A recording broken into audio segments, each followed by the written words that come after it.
bacaan kita Tasaikul baca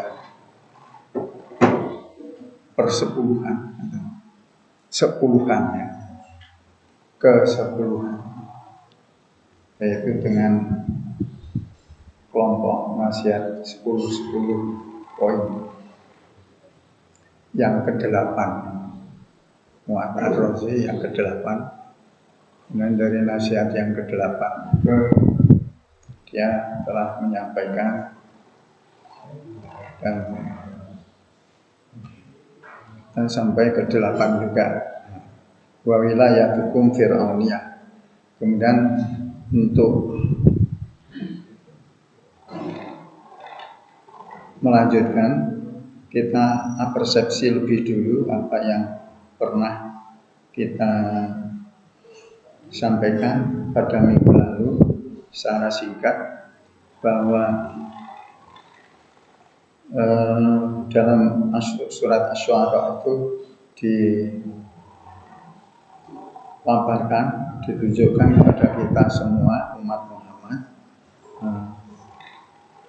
bahwa para pesihir itu setelahnya dikumpulkan, dia dijadikan andalan oleh Fir'aun untuk menaklukkan Musa. Dengan caranya para pesihir itu yaitu unjuk kerja. Unjuk kerjanya ya dengan sihir, disaksikan oleh rakyat. Ini dialognya diabadikan di surat Asy-Syu'ara. Yang pertama yaitu bahwasanya mereka para pesihir itu maja disakaratul qaulu li fir'auna, maka mereka mengajukan pada Fir'aun, a'inna lana la ajran, apakah kami nanti akan diberi upah, in kunna nahnul ghalibin, apabila kami ini nanti menang, lawan Musa menang. Ini upah.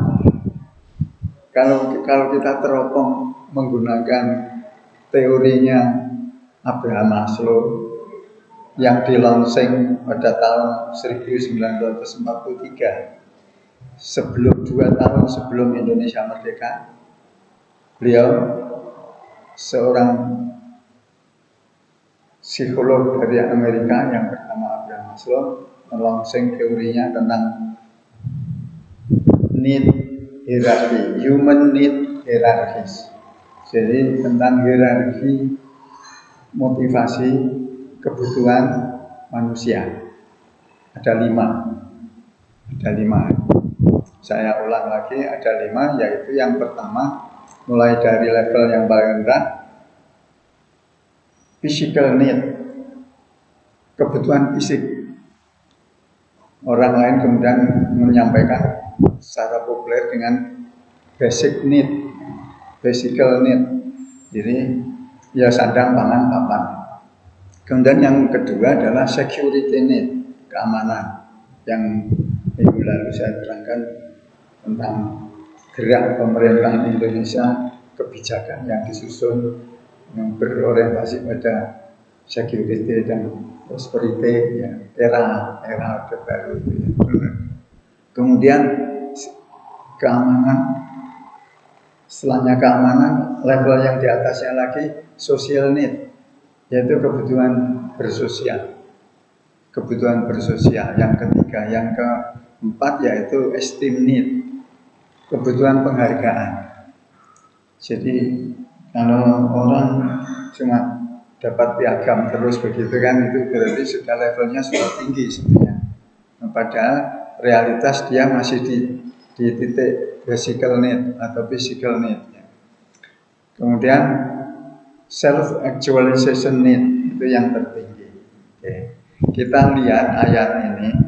Kalau ayat yang 41, kita teropongnya pakai kacamata teorinya Abraham Maslow. Itu ngaji kok pakai Abraham Maslow Bapak. Yes, pokoknya biar jelas ini ayatnya. Jadi inna lana la ajran, ini berarti orientasinya sudah physical need. Tetapi respon Fir'aun, qala na'am, oh iya, wa innakum idzal laminal muqarrabin. Enggak orang gue ikut toh. Idan di sini kan menunjukkan bahwa iya tidak saja upah yang kamu akan dapat, engkau akan aku jadikan menjadi orang yang terdekat. Itu terdekat levelnya kalau dilihat apa teori hierarkisnya, need hierarkis Abraham Maslow itu sudah tingkat self actualization, merasa bangga, merasa berhasil, tingkat tinggi, orang dekat dengan penguasa kan gitu. Nanti kan bisa membisikkan gambarannya, itu bisa membisikkan apa saja, tapi yang positif yaitu untuk kepentingan kemakmuran rakyat, mestinya kan gitu misalnya. Oh iya, kamu selain dapat upah, kamu akan menjadi orang terdekat. Kemudian ini teori bela diri, ya kan? Terus ayat 43, qala Musa antum mulkun. Maka Musa mengatakan, para pesihir, lemparkanlah tali-talimu. Dia membawa tali, lemparkanlah talimu. Ini Musa tidak mau mendahului memukul. Kalau tahu memang itu bela diri, tidak memukul, silakan aksi dulu kamu. Setelah dilemparkan banyak ular yang itu kemudian fa'aqu khibanuhum wa isiyuhum qalu bi'izzati fir'auna. Maka ketika para pesihir itu melemparkan, itu pakai mel. Melnya ini tidak Allah, tidak bismillahirrahmanirrahim, itu enggak, tetapi pakai mel. Melnya ini dasarnya. Jadi biar orang kafir itu punya kepercayaan juga. Jadi fa'aqu khibanuhum wa isiyuhum faqalu, maka mereka seraya mengatakan bi'izzati fir'auna inna lanahnu ghalibun, dengan kemuliaan Fir'aun aku akan menang. Nah, dilemparkan gitu, maka kemudian faqalu bi'izzati fir'auna inna lanahnu ghalibun, kami akan menjadi pemenangnya. Fa'alqa Musa asam, maka kemudian ini Musa melemparkan tongkatnya, asahu, tongkatnya. Tongkat itu sebenarnya jangan digambarkan kayak pondriknya tongkat Jawa itu, yang ujungnya nanti ada pisau tajamnya yang bisa berfungsi sebagai tombak, ya. Jadi bukan. Jadi tongkatnya Nabi Musa itu ya tangkai biasa yang ada petelnya, ada potongan cabang. Karena fungsinya tongkatnya Nabi Musa itu bukan untuk bikin ular, tapi fungsinya sebenarnya aslinya adalah untuk meraih rambanan untuk binatang ternaknya, untuk meraih rambanan, dan bukan untuk mempertahankan keseimbangan tubuh, bukan. Jadi tongkatnya macam-macam. Kalau di Jawa kan namanya teken. Teken itu bentegen. Apa nih tegen? Keseimbangan tubuhnya. Tapi kalau ini tongkat ini aso, ini adalah tongkat yang untuk meraih rambanan, untuk itu bayangannya gitu ya. Jadi sangat sederhana sekali untuk golek rambanan, nggih gantol rambanan. Apa musuh idza faida taqafu maya, maka kemudian ular-ular para pesihir itu ditelan semua oleh ularnya Musa. Ingat bahwa mukjizat itu tidak bisa diprogram, tidak bisa direncanakan, tidak by design, tidak. Tapi datangnya ya tiba-tiba saja begitu. Ingat ketika Musa di Sinai kan juga begitu. Ketika innani anallah, jadi apa? Fakhlaq ma'alaika innaka bilwadil muqaddasi tuwa. Terus diterjemahnya wong Jawa, sing tuwa itu ngisi padasan, gitu kan ya. Isi padasan itu tempat wudu gitu. Itu kan penyimpangan makna untuk main-main, tapi pakai agama. Oke, kemudian ditelanlah itu. Apa reaksinya? Fa'ulqiya saharatu sajidin. Maka ketika begitu ular-ular hasil sihir itu ditelan oleh ularnya Musa, ular mukjizat, maka kemudian fa'ulqiya saharatu sajidin. Maka para pesihir itu kemudian terjerembab.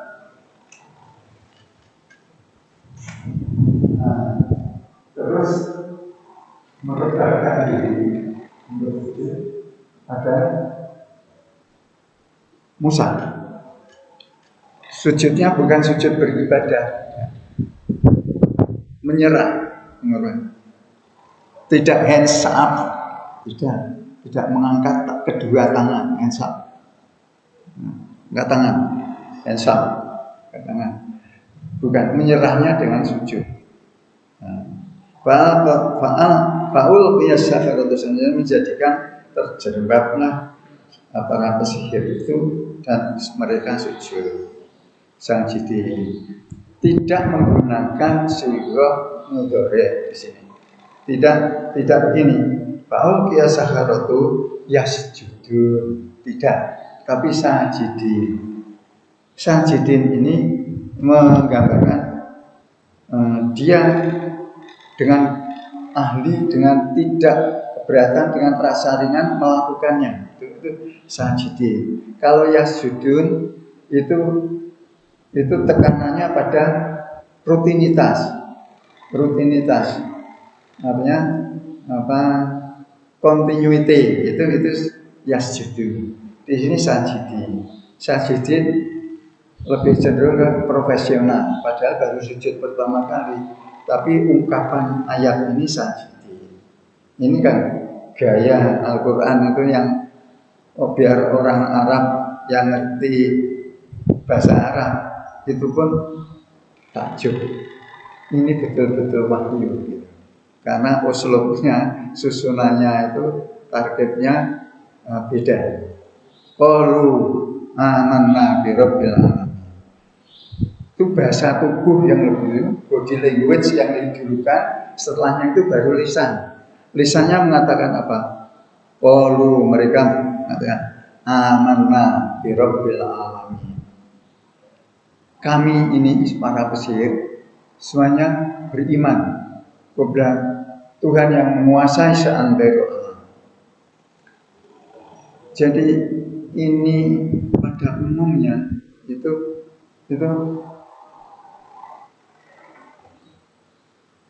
afsahul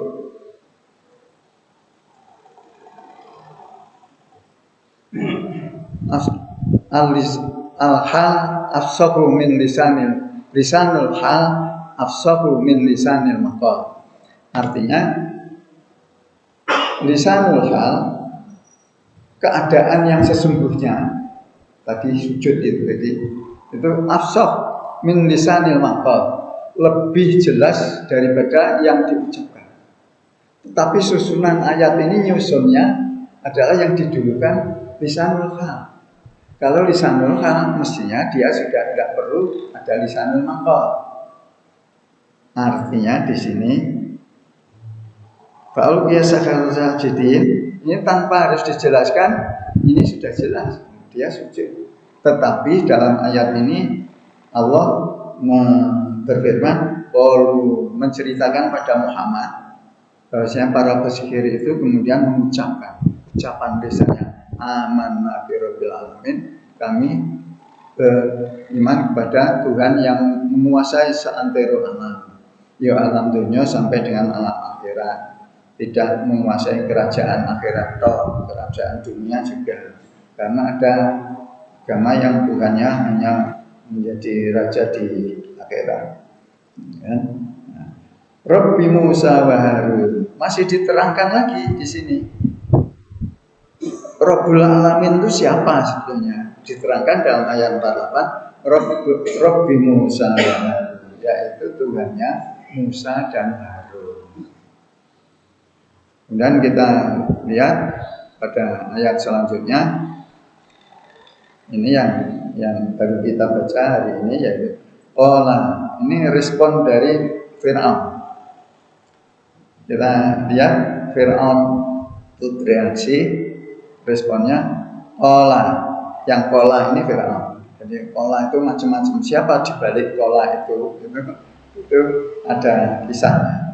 Qala amantum lahu qabla an adzana lakum. Loh, apakah engkau sekalian percaya sama dia? Qabla an adzana lakum, sebelum aku mengizinkan kamu untuk iman pada Musa? Responnya kepada para pesihir, loh, kowe itu wis iman karo Musa wong durung tak izinne kok. Ini menggambarkan sebetulnya autokrasi daripada Fir'aun itu sangat jelas kan. Misalnya dari kata-katanya itu menunjukkan sikapnya, dari sikapnya itu menunjukkan aliran fahamnya, aliran pemahamannya, yaitu dia menggunakan kekuasaan secara autokrat, berorientasi pada diri sendiri. Padahal kalau kita teropong pakai konstitusi kita di Undang-Undang Dasar 45 pasal 29 itu ada dua ayat. Ayat yang pertama adalah menjelaskan tentang, mengumumkan tentang semua masing-masing penduduk warga negara Indonesia ini adalah dibebaskan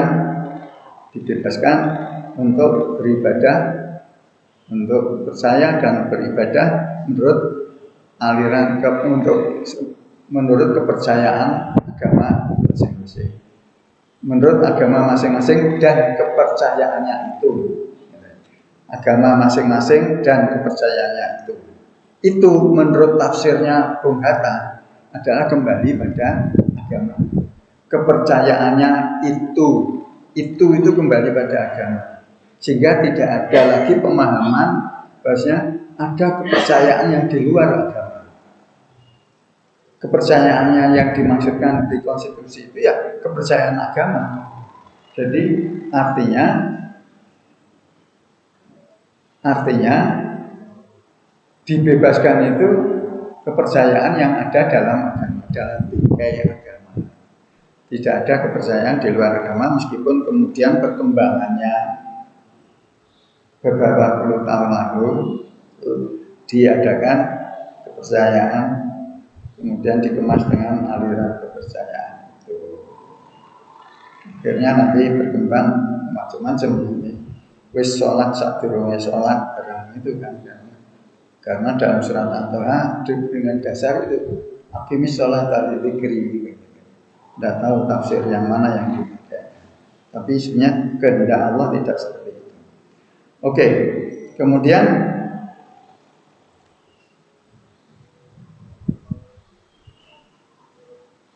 innahu lakabirukum alladzi 'allamakumus sihr.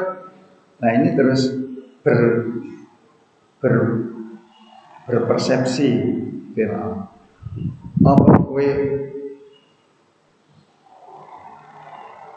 menjadikan Musa itu sebagai pembesarmu gara-gara Musa telah mengajarkanmu sihir, telah menaklukkan sihir kamu. Fala saufa ta'lam, dan hendaknya engkau ketahui. Pakai saufa yang akan datang tapi belum tentu kapan. Itu saufa. Fala saufa ta'lam, sungguh engkau akan mengetahui. Ini ultimatum. Sungguh engkau akan tahu ya. Oh, kita mana ya? Engkau mesti ya, itu bahasa Jawanya itu. Terus langsung diekspos bentuknya. Ta'lamun ini apa yang engkau akan ketahui itu apa? Ini merupakan janji karena eksekusinya belum. La'uqat ti'anna aidiyakum. Aku akan potong tangan kamu sekalian. Wa arjulakum, dan kaki-kaki kamu sekalian. Min khilafin, secara menyilang. Jadi motongnya nyilang, potong yang tangan kanan dengan tangan kiri. Kalau yang dipotong tangan kiri dengan tangan kaki kanan, itu bentuk hukuman di era Firaun ini. Jadi ini yang tertinggi rupanya sebelum kematian, pembunuhan dipotong dulu. Kan lebih sadis itu kan. La usolibannakum, kemudian wasil min khilafin wala usoliban, dan sungguh aku akan, ini dobelnya, rangkapnya hukuman. Ini juga menunjukkan tingginya atau beratnya tindak pidana yang dilakukan. Ini ayat ini penuh dengan ilmu hukum ya. Jadi hukumannya hukuman rangkap hukumannya. Jadi potong tangan secara menyilang dengan kaki, kemudian disalib. Disalib itu belum tentu mati, karena dipaku gitu, di pokok dari pohon, kemudian mati. Nanti sampai mati, seperti hukuman rajam. Rajam itu dilempari batu, dibodoh, kemudian dilempari batu sampai mati.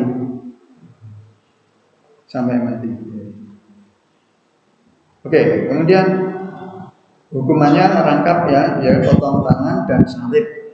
Ini hukuman yang diancamkan pada ini, belum eksekusi. Terus ada respon dari para pesihir, qalu. Makanya ini kata kerjanya jamak. Qalu. Siapa yang qalu? Para pesihir. Apa yang diqalu? Yang diqalu la dhaira. Ora masalah. Ora wedi. Jangan la dhaira itu tidak akan mundur. Tidak akan ada kesulitan. Tidak masalah. La dhaira. Inna, sesungguhnya kami, ila rabbina, kepada Tuhan kami, munqalibun, akan kembali menyerahkan semua urusan. Munqalibun, balik, mengembalikan semua urusan pada Tuhanku, yang sudah tadi disimbolkan dengan sujud kepada Musa, itu menyerah mengikuti agama Musa, Allahnya Musa, Tuhannya. Kemudian disampaikan juga pada Fir'aun kebesaran tekad para pesihir itu. Inna natma'u ayyaghfira lana. Sebenarnya kami berambisi. Tomak itu. Natma'u itu tomak itu.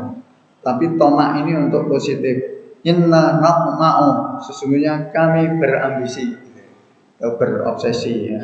Ayyaghfira lana, agar dia mengampuni aku, kami semuanya. Yaghfira siapa? Allah. Rabbuna, yaitu Tuhan kami.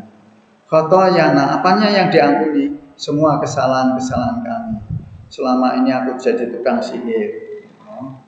Ankunna awalul mu'minin. Dan kami menjadikan di antara para pesihir ini, kami adalah menjadi orang yang mukmin yang pertama.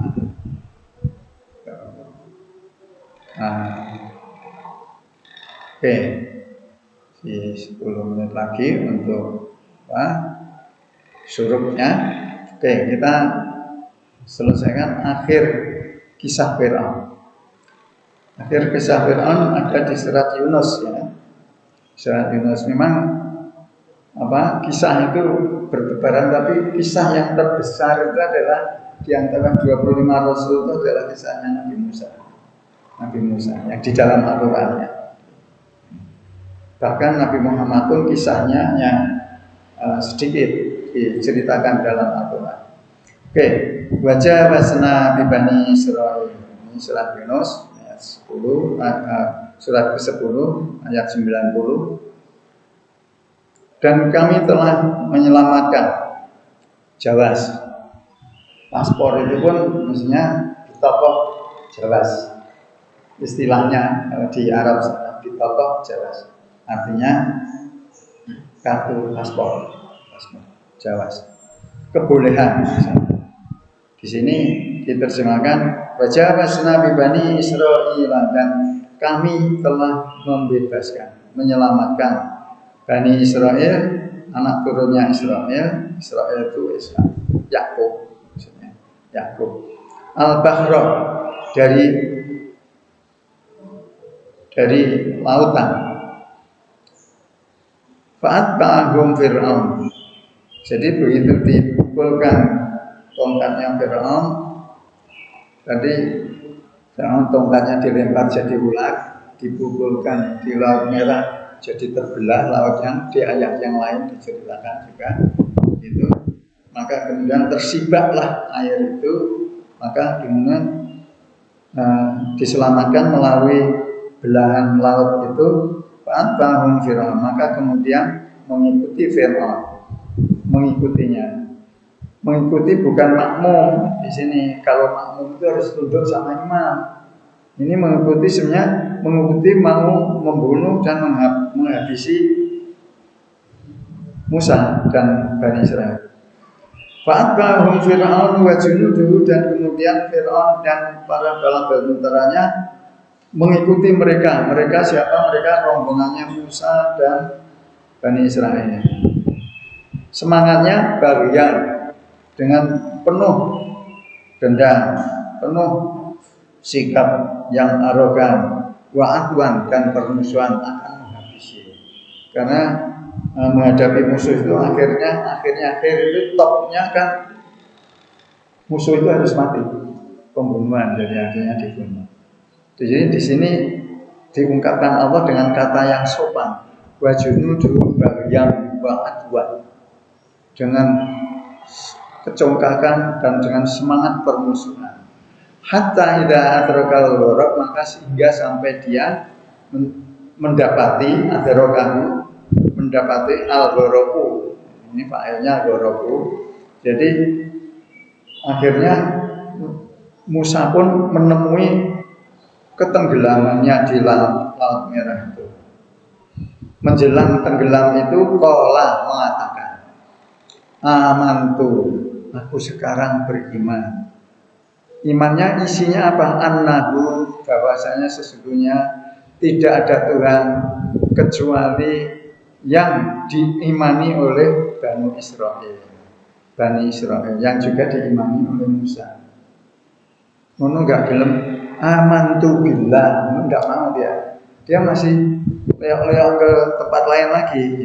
Amantu annahu la ilaha illalladzi amanat banu Israil. Ini ungkapan daripada Fir'aun jelang tenggelamnya di Laut Merah. Ditegaskan lagi, wa ana minal muslimin, dan aku nanti akan masuk dalam golongan orang-orang yang berserah diri. Aslama yuslimu, menyerahkan diri. Menyerahkan diri. Kemudian dijawab oleh Allah, Al-an qad asaita. Iya, kamu mengatakan begitu sekarang. Padahal kamu sungguh telah menentang aku. Bakat asoita, dan engkau selama ini engkau telah menunggu. Jadi ketika jaya-jayanya Fir'aun itu yang mengumpulkan orang terus itu dia usia 45. Tapi ketika tenggelam ini dia usianya di 90 tahun. Fir'aun ini. Jadi ini kalau kita dilacak di buku tafsir, di kitab tafsir itu penjelasannya begitu. Jadi ketika dia memerintahkan orang bertuhan sama dia, itu jaya-jayanya itu usianya 45 tahun. Dan ketika tenggelam itu dia usianya 90 tahun. Kenapa? Selama 45 tahun kemana saja kamu kok tidak segera bertobat? Tapi sekarang justru mau tobat. Ini kan diweleh nekar Gusti Allah. Al-an waqad asaita qablu.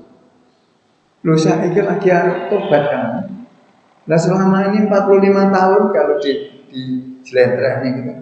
Lu kamu itu kemana saja tidak segera bertobat itu? Kok tidak sadar-sadar? Wa kunta minal mufsidin, bahkan engkau menunjukkan perilakumu betul-betul engkau adalah orang sebagai perusak di atas bumi ini. Mufsidi, perusak. Padahal di ayat yang lain dikatakan bala tabghil fasada fil ard. Nah, ya. Dan janganlah engkau buat kerusakan di atas bumi. Wallahu la yuhibbul mufsidin. Sebenarnya Allah tidak menyukai orang-orang yang berbuat kerusakan. Oke. Kemudian Allah selain menolak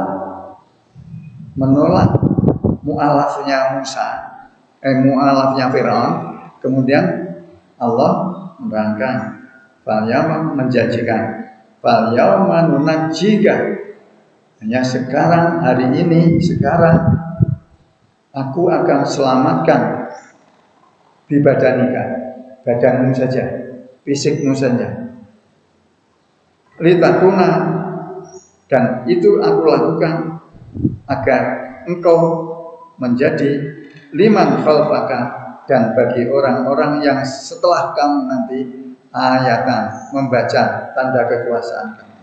Wa inna katsiran minan nasi an ayatina ghafilun. Jadi di sini janji Allah kepada Fir'aun, ya kamu tidak bisa mu'alaf, dan engkau aku selamatkan fisikmu, badanmu, dan itu pun agar menjadi pelajaran bagi orang-orang nanti yang datang sesudah kamu, yang hidup setelah kamu.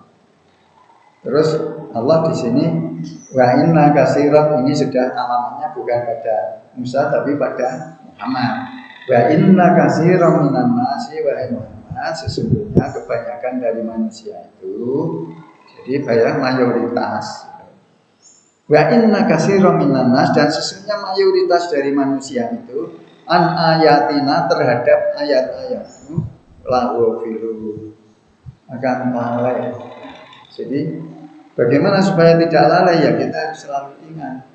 Bagaimana cara mengingatnya? Ya caranya ya menyebut dengan jalan, dengan kemudian ketaatannya. Oke, jadi ini kisahnya kan selesai dengan kematiannya. Meskipun dengan kematiannya ini akhirnya berekor panjang, itu ditemukan di hulu Sungai Nil bagian barat, karena di sana letaknya makam-makam raja-raja Mesir. Kemudian itu ada Lotte, itu adalah arkeolog dari Perancis yang kemudian melakukan penelitian.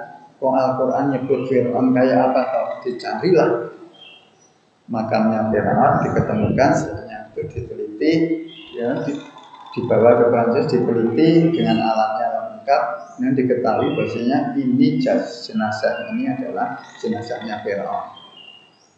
Ditandai dengan, setelahnya diteliti, organ tubuh bagian dalam dan kemudian di bagian-bagian lainnya, titik-titik lainnya, kandungan garamnya tinggi daripada jasad yang biasanya pada umumnya jasad.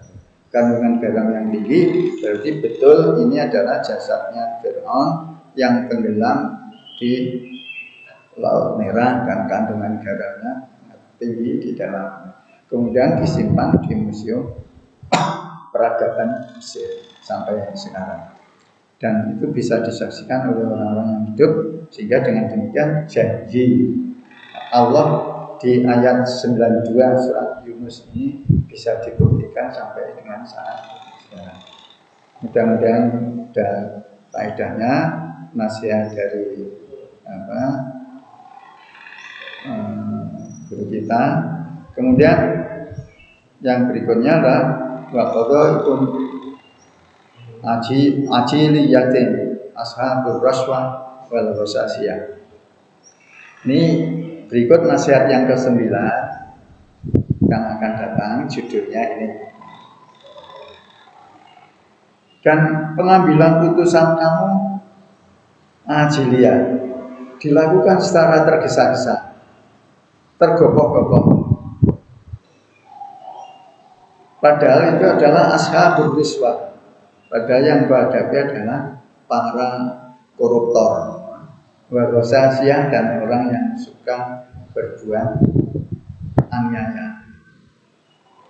Riswah, urusan perkara korupsi, Artinya hindarilah untuk berbuat jika engkau punya kewenangan untuk mengadili, tidak tergesa-gesa tapi dibuktikan dengan betul-betul dengan kebenaran terhadap perkara-perkara hubungannya dengan riswah walosasiyah. Ini adalah Mu'ad Ar-Razi punya nasihat yang ke-9. Insya Allah kita akan sampaikan di waktu-waktu yang akan datang. Mudah-mudahan ada guna faedahnya. Mari kita tutup dengan kata majlis. Asyhadu an la ilaha illa anta astaghfiruka wa atubu ilaik. Assalamualaikum warahmatullahi wabarakatuh.